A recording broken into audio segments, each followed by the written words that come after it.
On this edition of Freedom Journal Iraq, Iraq's Navy builds up its forces and training, and Iraqi students in Kirkuk get a fresh start to their school year. These stories and more on today's FJI.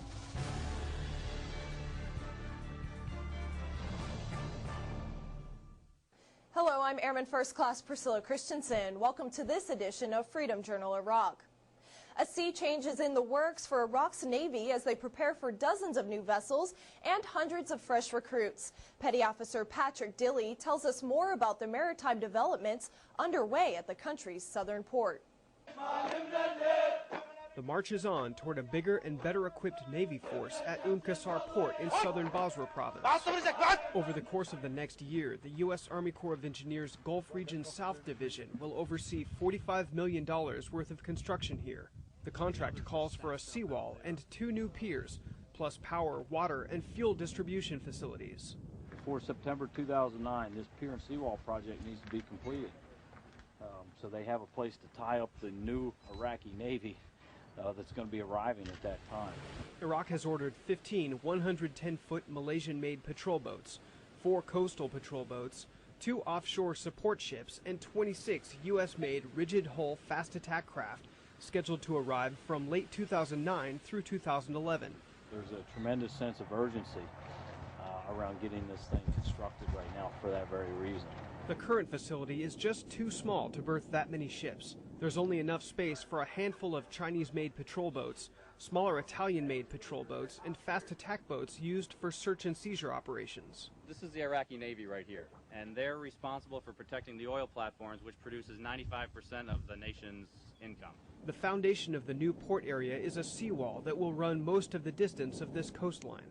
An L-shaped pier at the wall's north end will extend about 150 meters and then turn south for another 180 meters. And that will allow them to berth their 2 offshore support vessels, their 4 patrol ships, and numerous patrol boats. Another 150-meter T-shaped pier at the south end will complete the planned expansion. And that will again provide capacity to berth the remainder of their patrol boats and take any other types of ships that happen to call on the port of Qasr. The Iraq Navy also expects hundreds of additional recruits by the end of the year to help man the incoming fleet. Petty Officer Patrick Dilley, Basra, Iraq. As Iraq's naval forces continue to grow in southern Iraq, Iraqi sailors are working to take on a more noticeable security presence in the region. Army Sergeant Mike Daly tells us how their training from the Naval Transition Team in Qasr is allowing them to play a larger role in port and platform security. Iraqi Marines are learning how to board and search vessels. Your primary job is to have security over the crew at first. It's a step-by-step process, and they have to learn quickly. Their instructors are members of the U.S. Coast Guard, who are part of a naval training team. We get 1 week of training here in the schoolhouse, and then the following week they're out in the North Arabian Gulf off of one of the coalition forces boats doing the boardings. The Marines muster on the training deck. They enter and check fore and aft, port and starboard, upstairs and downstairs. They look for stowaways, and they learn to match passports with manifests. The importance of checking passports to make sure these guys are who they say they are. They're here for business and not for any other reasons such as terrorism or piracy, stuff like that. The training prepares the Marines to protect this harbor, through which most of the nation's oil is exported. The Coast Guardsmen say the Iraqi Marines are getting better. In general, it's improving. I like to have them in the classroom for 2 weeks before we send them out there, but that's not the way the schedule is. But definitely improvement, big improvements. From Qasr, this is Army Staff Sergeant Mike Daly. Coming up, how the U.S. uses air power to get supplies to Iraqis. Here's your raid report. Coalition soldiers and Iraqi security forces found a weapons cache and detained 3 individuals in connection with the cache near Balad.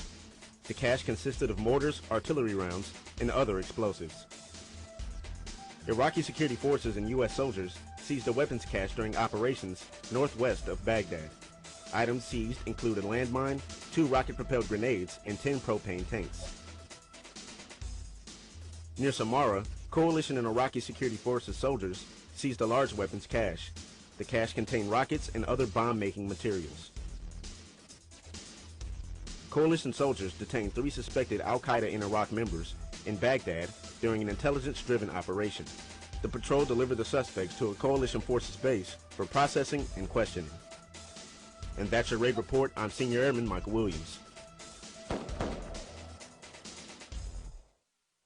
Staying off the roads as much as possible in Iraq is a priority for U.S. forces to avoid potential IED attacks. Army Sergeant Derek Rodenbeck shows us how the U.S. Air Force is taking to the skies to deliver goods and supplies to Iraqis on the ground. Getting troops the supplies they need as quickly and safely as possible is imperative in Iraq. One way to resupply soldiers on the ground is through an airdrop. The purpose of an airdrop company is to rig and deliver supplies to units downrange, whatever that may be, whatever is needed, and they need it in a hurry, and they need it in situations where normal vehicular convoy type vehicle delivery can't get it there. Keeping troops off the road reduces the chance of encountering IEDs. To ensure that an airdrop goes smoothly, everyone involved needs to be proficient at their jobs. Recently, the 824th Quartermaster Company participated in an airdrop on Forward Operating Base Caldwell. Today we conducted a proficiency airborne operation for the parachute riggers as well as the Air Force pilots and load masters and aerial delivery.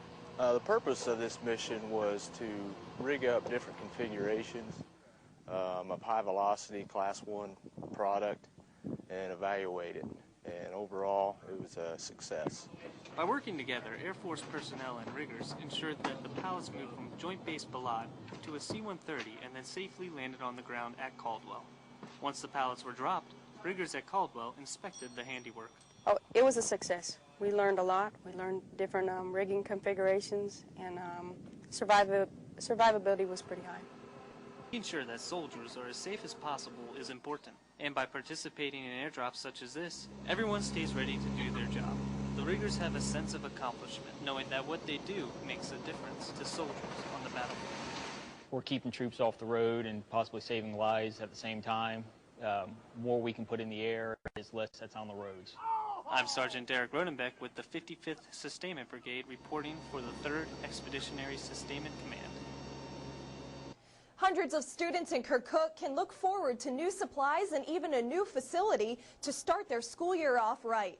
Petty Officer Aaron Hebner shows us how coalition donations are helping brighten the future of Iraqi children.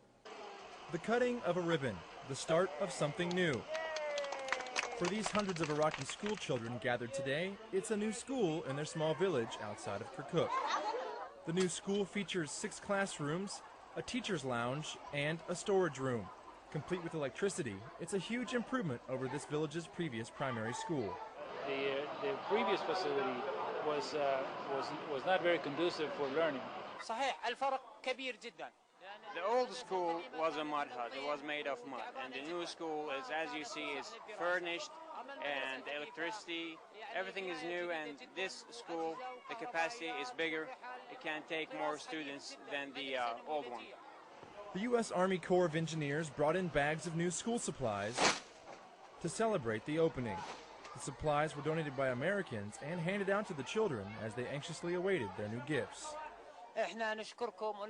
We appreciate all the efforts of the coalition forces, and these gifts will help the students and the education in our school.